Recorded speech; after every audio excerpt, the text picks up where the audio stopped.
I've been pleasantly surprised with what AI Mm, can do. And I'm also mm, using Fathom now. Pretty much all of my Zoom coaching and some of my trainings and webinars I'm recording. It goes right into the Fathom, as you guys know as well as anyone, and then it summarizes the notes. So oftentimes I will just send that with their permission, of course, to my client. And it summarizes the homework at the top. Your homework this week is to do these three things. It's hard to say no to some of that efficiency. So the efficiency, and I said it takes away some of the creativity. It also can add some, but I'm afraid it will make us all kind of dumb, the way that many of us have forgotten to memorize telephone numbers. My father yeah. started a business back in the 60s, and at one point, he had over 200 telephone numbers memorized. He didn't have anything written down.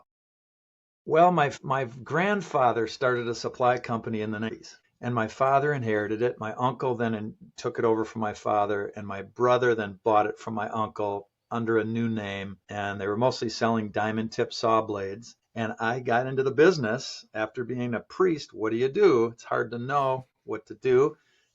And the job was there, and we had our new baby and the new house, and I needed money. And I thought, well, I'll go sell supplies. Jesus was a carpenter, so maybe construction supplies is kind of. I stretched it a little bit, but I found I enjoyed some parts of it, and other parts sucked my soul dry.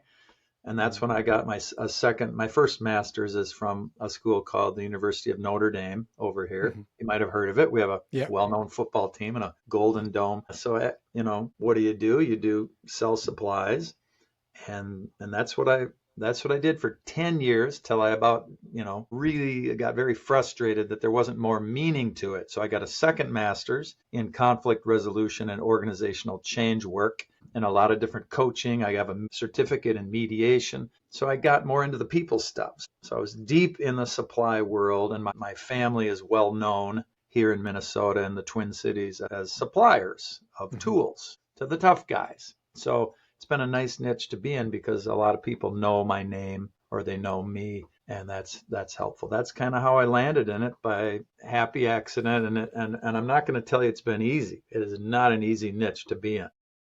You guys have both thought much deeper than I have about the sentience of AI and the consciousness of AI and maybe the spirituality of AI. I agree it is very limited, that there's nothing that replaces a human being truly empathizing with you and being with you in physical form. All right. That's another part. I don't know if AI has any physicality yet, but all I see is my computer screen. That's all I ever see. AI is just words on my computer. So, yeah, obviously there are huge shortcomings. But I think the impression of empathy in the tough guy worlds in which I work is pretty good.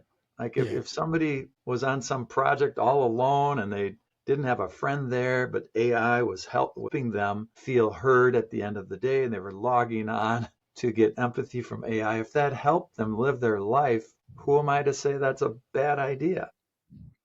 Unless they get dependent on it. Like, I'm Mm. challenging my friend Dean. I said, why would you ever talk to another friend or another coach friend? I'm a bit of a coach friend to him. And I'm like, I'm going to lose to eight. He doesn't even pay me necessarily, but I've sort of lost. I also think you're totally right that for how many decades or hundreds of years or forever will it be more important to have a human, especially anytime there's a team of people. If Yeah. your company is just individuals sitting in call centers or, in China or the Philippines doing your work, is AI more favorable to that? But if your company is 115 people out building a building in Wisconsin or here in Minnesota, you better have people that are skilled with human communication. Tell when somebody is tired, who can tell when somebody is sick, who can tell when somebody's really irritated, pick up on nonverbals and tone of voice, and have the crucial conversations.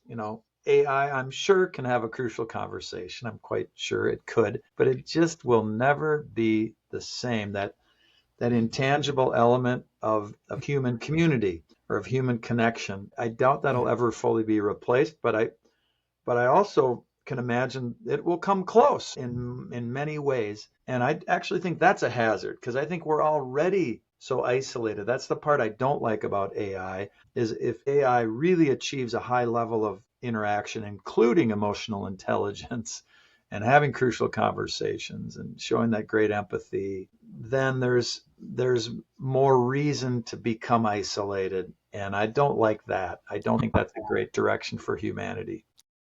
It's a really tricky one. If the owner is of an older generation and yet progressive enough to see what's going on and to know that that's a real threat to his or her business, which it is, because the young people will leave. The young people won't stay around.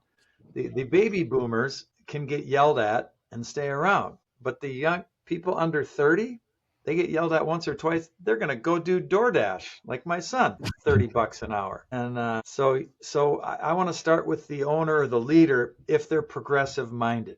If the top people are not progressive minded, it's a lost cause, Yoshi. I'm not even going to try, because that is a really tough battle. Because most of the old school guys are not going to change much at all, if at all. And that navigation of that conflict is tricky. I mean, if the owner wants to use his or her rank strongly and say, you can't yell anymore, and here's some support and resources for you to help deal with your way of communicating.